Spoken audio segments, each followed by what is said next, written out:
শীতের এক গভীর রাত, চারপাশে নিস্তব্ধতা।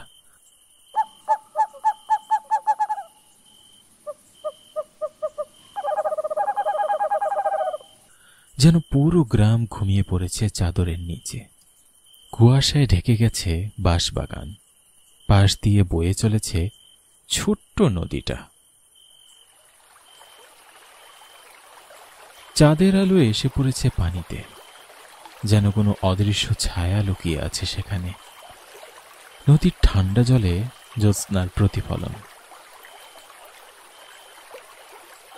হিমেল হাওয়ায় গায়ে কাটা দিচ্ছে, আর সেই হাওয়া ফুপিয়ে চলেছে বাঁশের পাতার মাঝে। ঠিক নদীর ধারে একটা পুরনো কাঠের মাচাতে বসে আছে মুকেশ আর রঘু। তারা দুইজন খুব ভালো বন্ধু। কিরে রঘু, ঠান্ডা তো বেশ ভালোই পড়েছে, শরীরটা কেমন জানি হিম হয়ে উঠেছে। আর এখানে থাকা যাবে না রে। ঠিকই বলেছিস, এখন একটু শিবু কাকার দোকানে কি গরম চা খেতে পেলে একেবারে মন্দ হবে না, কি বলিস? হ্যাঁ, একদম যা বলেছিস, চল যাওয়া যাক। ছোট্ট নদীর পাড়ে মাচায় বসে থাকা মুকেশ আর রঘু উঠে যায়। তারা হাঁটতে শুরু করে। তারা গ্রামের নিস্তব্ধ পথ দিয়ে হাঁটছে।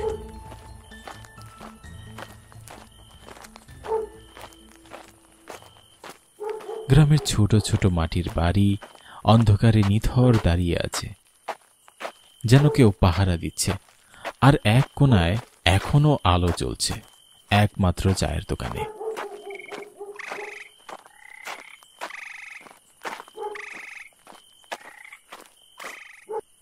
টিমটিমে লাইটের আলোর নিচে বসে আছে রমেশ, হরিদাদু, আর দোকানে দাঁড়িয়ে আছে চাওয়ালা শিবু।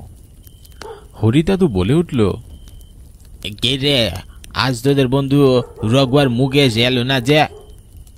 তা তো জানি না গো টাটু, হয়তো বসে আছে এই শীতের রাতে নদীর পাড়ে পুরনো মাচায়। গরম যে শেষ হয়ে কনকনে শীত পড়লো, তাও বুঝি ওদের নদীর পাড়ে মাচায় বসে থেকে গল্প করার অভ্যাসটা গেল না।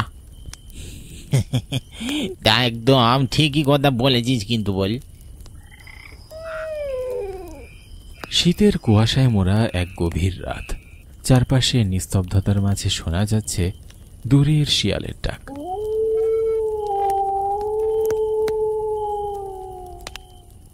চায়ের কেটলিতে ফুটছে ধোঁয়া, আর কুয়াশার ভেতর ভেসে আসছে লবঙ্গ আদার গন্ধ। চায়ের দোকানে বসে হরিদাদু রঘু আর মুকেশের কথা বলতেই পেছন থেকে গ্রামের কুয়াশার চাদরে ঢাকা রাস্তাটি দিয়ে ধীরে ধীরে হেঁটে আসছে মুকেশ আর রঘু।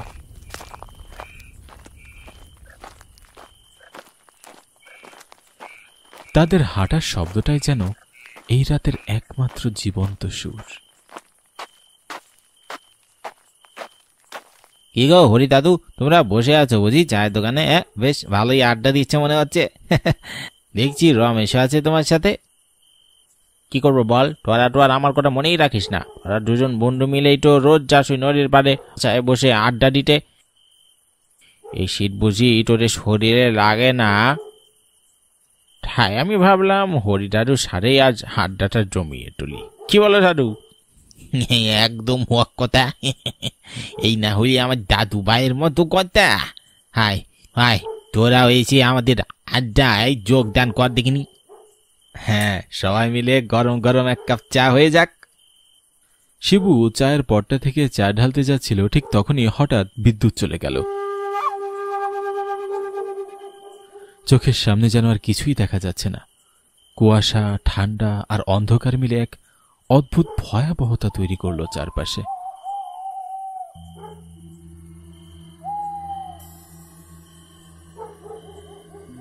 চায়ের দোকানে দেখা চারজন হঠাৎ থমকে গেল। হরিদাদু খেকিয়ে উঠলেন, এই শিবু, কপিটা কোথায়? আরে কাকা, অন্ধকারে কিছু দেখতে পারতাছি না। দেখো গো কাকা, ভালো করে দেখো। আমি তো দেখলাম কপিটা ওখানেই ছিল। মুহূর্তের জন্য চারদিকটা অন্ধকার হলেও নীরবতার মাঝে জ্বলে উঠল হলুদ কমলা শিখার আলো, আর চারপাশটা এক ঝটকায় আলোকিত হয়ে গেল। আলো পড়তেই দেখা গেল শিবু কাকা কবিটা হাতে নিয়ে দাঁড়িয়ে আছে। আলোয় যেন জীবন্ত হয়ে উঠল পুরো চায়ের দোকানটি। এই অন্ধকার রাতে হঠাৎ বিদ্যুৎ যাওয়াতে চারপাশে পুরো গ্রামটি যেন অন্ধকারে ডুবে গেছে, কিন্তু শুধু কূপের আলোয় জ্বলজ্বল করছে চায়ের দোকানটি।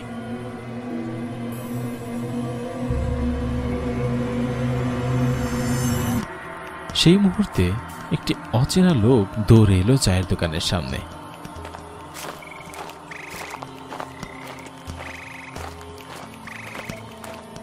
গায়ে বেশ ভালোই পোশাক, দেখতে বেশ ভালোই, বয়সও খুব একটা বেশি নয়, হবে হয়তো 24 থেকে 25 বছর। কিন্তু তাকে দেখে মনে হচ্ছে সে প্রচন্ড ঘাবড়িয়ে আছে, যেন সে প্রাণপণে তার জীবন নিয়ে এখানে ফিরেছে। এদিকে দোকানের সবাই তার দিকে অবাক দৃষ্টিতে তাকিয়ে আছে। তুমি, তোমাকে দেখি তো মনে হচ্ছে ভয় পেয়ে গেছ। কি হলো, উত্তর দিচ্ছ না যে? তোমাকে তো এই গ্রামে আগে কখনো দেখিনি। আমাকে বাঁচান, আমি দৌড়ে নিজের প্রাণ বাঁচিয়ে এখানে এসেছি। গিয়ে হয়েছে তোমার সাথে সেটা তো খুলে বলবে নাকি? আমরা তো কিছুই বুঝতে পারছি না। আমি এখান থেকে কিছু দূরে মাধবপুর গ্রামে থাকি। একটা কাজে আমি আপনাদের এই ছোট্ট গ্রামে ওই ছোট্ট নদীর পাশের বাঁশবাগান দিয়ে হাঁটছিলাম। হঠাৎ কিছু ডাকাত আমার পিছনে পড়ে, আর আমি সেখান থেকে প্রাণপণে দৌড়ে আপনাদের এখানে চলে আসি। অচেনা লোকটির কথা শুনে যেন রমেশ, হরিদাদু, মুকেশ, রঘু ও চাওয়ালা শিবু সবাই অবাক, এক দৃষ্টিতে তাকিয়ে রইল সেই লোকটির দিকে, যেন তারা বিশ্বাসই করতে পারছে না তাদের গ্রামে ডাকাত পড়েছে। কিন্তু সে অচেনা লোকটির ঘাবড়ানো চেহারা আর তার কথা শুনে হরিদাদু বলে উঠল, আমাদের গ্রামের ডাকাত আগে তো কখনো এমন হয়নি। এই সবাই যত লাঠি আর কুপি নিয়ে বের হয়, ডাকাতের দল যদি সত্যি এসে থাকে তবে এখনই ধরতে হবে। হ্যাঁ চলো দাদু, আমরা সবাই যাই। আরে তোমরা যে ওর কথা সত্যি মনে করে নিলে, ও যদি সত্যি ডাকাতের কবলে পড়তো, ডাকাতরা কি ওকে পালিয়ে আসতে দিত? আমার তো লোকটার উপরেই সন্দেহ হচ্ছে। হ্যাঁ, রঘুর কথায় আমিও একমত। আমারও কেমন জানি এই লোকটির কথার মাঝে কিছু একটা খটকা লাগছে, খুব একটা সুবিধার মনে হচ্ছে না। অচেনা একটি লোক এসে কি না কি বললো, আর সবাই তোমরা বিশ্বাস করে নিলে।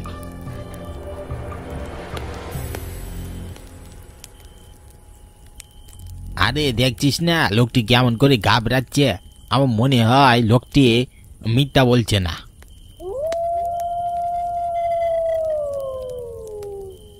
তোমরা আমার কথা বিশ্বাস করো, আমি মিথ্যা বলছি না গো। তোমরা আমার সাথে চলো, তোমরা বুঝতে পারবে আমি সত্যি বলছিলাম। শীতের রাতটা যেন কুয়াশার চাদরে পুরো গ্রামটাকে ঢেকে ফেলেছে। চারদিকে ঘুটঘুটে অন্ধকার, হালকা শিরশিরে হাওয়া, আর মাঝে মাঝে পাতা ঝরে পড়ার শব্দ। ঠিক এমন রাতে গ্রামের কাঁচা রাস্তা ধরে এগিয়ে চলেছে চারজন।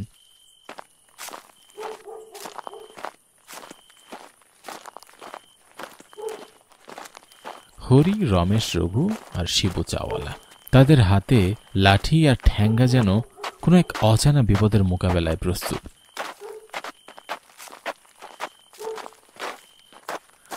শিবু চাওয়ালা কুপি নিয়ে হাঁটছে।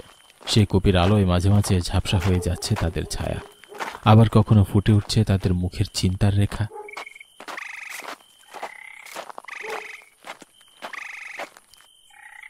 শোনা বাবু, একটা কথা, আমরা কিন্তু এই 5 জনই আছি। এই পথেই তো মোরল মশাইয়ের বাড়ি। তাকে সব জানিয়ে আমরা মোরল মশাইকে সঙ্গে নিয়েই যাই, কি বলিস? হ্যাঁ ঠিক বলেছ গো হরি দাদু, চলো যাই।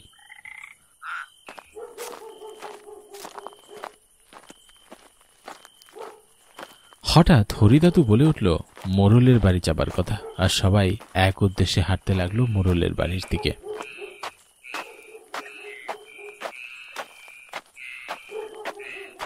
রাত তখন গভীর, ঝিঝি পোকার একটানা শব্দ আর দূরের কুকুরের ডাক যেন চারিপাশকে আরো নিঃসঙ্গ করে তুলেছে।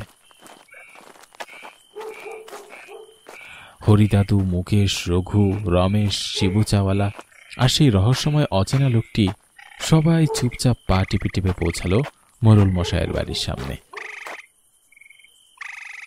বাড়িটা পুরো অন্ধকারে ডুবেছিল, যেন শ্বাসরোধ করে বসে আছে কোনো অজানা ভয়। একটু দ্বিধা নিয়ে মুকেশ এগিয়ে গিয়ে ধীরে ধীরে দরজায় হাত রাখল।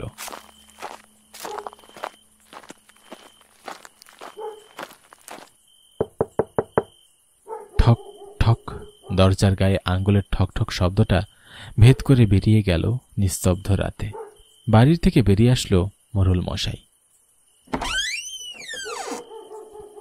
এ ব্যাপার, তোমরা সবাই লাঠি ঠ্যাঙ্গা নিয়ে এত রাতে আমার বাড়ির সামনে? বলে গ্রামে কিছু হয়েছে? আগে মোড়ল মশাই, গ্রামের বাঁশবাগানে ডাকাত পড়েছে, এখন সব খুলে বলার সময় নেই, আপনি আমাদের সাথে চলুন তো দেখিনি। কে বলছো কি তোমরা? আমার গ্রামে ডাকাত? হরিদাতু যখন বলে উঠল ডাকাতের কথা, মোড়ল মশাই যেন বিশ্বাসই করতে পারছিলেন না, কারণ এত বছরে এই গ্রামে কখনো ডাকাত আসেনি। এখন তাকে আবার শুনতে হবে তাদের গ্রামে ডাকাত পড়ে, এটাই এখন তার চিন্তার কারণ। মোড়ল মশাই, এবার তাহলে চলুন, আর দেরি করা ঠিক হবে না। ঠিক আছে, চলো।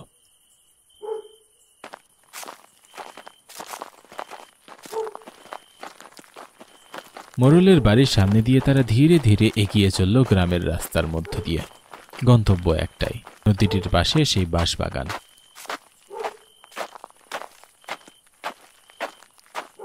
তবে সেই অচেনা লোকটি ছিল তাদের একদম পিছনে, যেন সে আড়াল করে রাখতে চায় নিজেকে। তারা হাঁটতে হাঁটতে ছোট নদীর পাশ দিয়ে হেঁটে পৌঁছে যায় নির্জন সেই বাঁশবাগানে। সেখানে ঘন ছায়ার মধ্যে তিনজন রহস্যময় লোক তারা বসে হুক্কা টানছিল।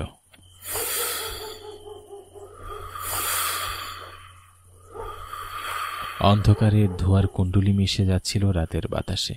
তাদের সবার হাতে বাঁধা ছিল লাল ধ্যাগা।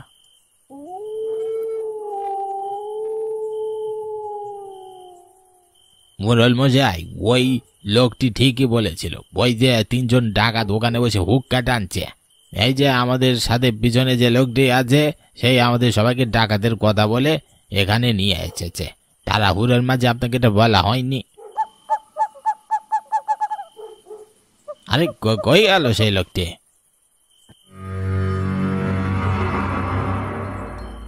হ্যাঁ, আমিও তো দেখলাম, যখন আমার বাড়ির সামনে আসলে তখন তোমাদের সাথে তো লোকটি ছিল, কিন্তু এখন কোথায় গেল?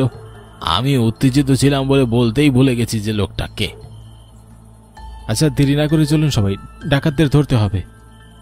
হ্যাঁ হ্যাঁ, চল।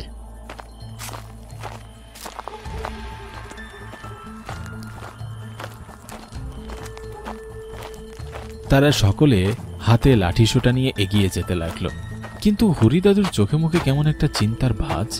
সে মনে মনে ভাবতে লাগলো যে তাদের সাথে যে লোকটি এসেছিল সে কোথায় অদৃশ্য হয়ে গেল। এই, তোরা এই গ্রামে ডাকাতি করতে এসেছিস? এই, তোমরা সবাই এদেরকে ধরো। কিন্তু মোড়ল মশাই, আমি তো ওই অচেনা লোককে বিশ্বাসই করতে চাইছিলাম না, কিন্তু এখন তো দেখছি সত্যি ডাকাতগুলো আছে। কে বললে তোমরা? সে তো মারা গেছে। কি, তোরা প্রাণ বাঁচাতে মিথ্যা কথা বলছিস? তোদের আর বাঁচার কোনো পথ নেই রে। সবাই রেগে গেল সেই তিনটি ডাকাতের ওপর। চাওয়ালা শিবু কূপে হাতে দাঁড়িয়ে আছে এবং তার পাশে মোড়ল দাঁড়িয়ে, বাকি মুকেশ, রমেশ, সবাই তাদেরকে মারতে লাগলো।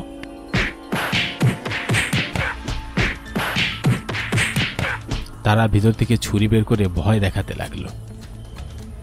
আমরা ভুল করেছি, ওই লোকটিকে মেরে আমরা এই গ্রামে আর কখনোই ডাকাতি করতে আসবো না। আমাদের মেরো না, ওই লোকটির লাশ বাস ঝাড়ের ভিতরে লুকানো আছে, আমাদের ছেড়ে দাও। এই ডাকাতের কথায় যেন সবাই হতভম্ব হয়ে গেল, একজন আরেকজনের দিকে তাকিয়ে আছে। কি বলছে এই লোকটা? একটু আগেই জলজন্ত মানুষ তাদের কাছে এসে সব বলল, আর এরা বলছে ওকে নাকি ওরা মেরে ফেলেছে। মুহূর্তেই মুকেশ আর রঘুর চোখ বাঁশবাগানের দিকে গেল। ওরে বাবা, এ যে সেই অচেনা লোকটির লাশ, কি করে সম্ভব? কি কাণ্ড! তবে কি আমাদের কাছে চায়ের দোকানে একটা আত্মা এসেছিল? মুহূর্তেই সবার মুখ আতঙ্কে ভরে গেল। সবাই যেন বিশ্বাসই করতে পারছিল না। একই তোরা? তাদের সামনে সেই আত্মা, শরীরে ছুরি মারার ক্ষত, যেন দেখলেই গা শিউরে ওঠে। মোরুল তা দেখে ভয় পেতে লাগল এবং সামনে থাকা সকলে যেন ভয়ে চুপসে গেল। কারো মুখ থেকে কোনো কথা নেই, সবাই যেন ভয়ে পাথর হয়ে গেছে।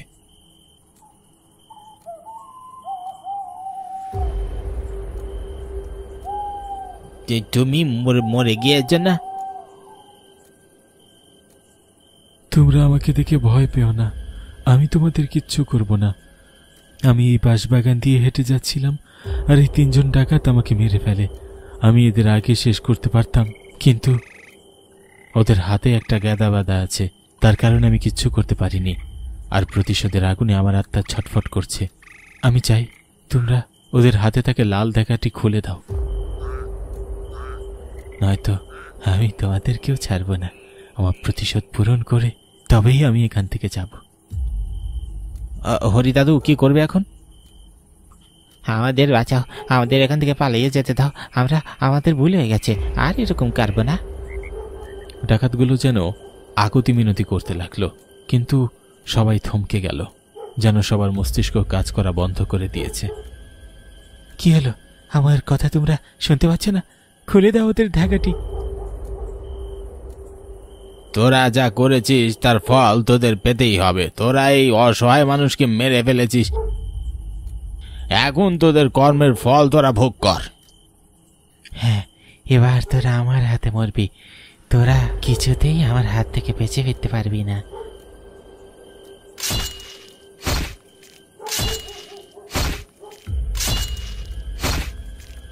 প্রচণ্ড রাগে অচেনা লোকটি একে একে 3 জন ডাকাতকে ছুরি মেরে তাদেরকে মেরে ফেলে, আর পাশে থাকা সবাই চুপচাপ দৃশ্যটি দেখছিল। কারও মুখে কোনো কথা ছিল না, যেন পাপী তার শাস্তি পাচ্ছে, এজন্য এতে কারো কোনো অভিযোগ নেই। আজ আমার প্রতিশোধ শেষ হলো, এখন আমার আত্মা মুক্তি পাবে।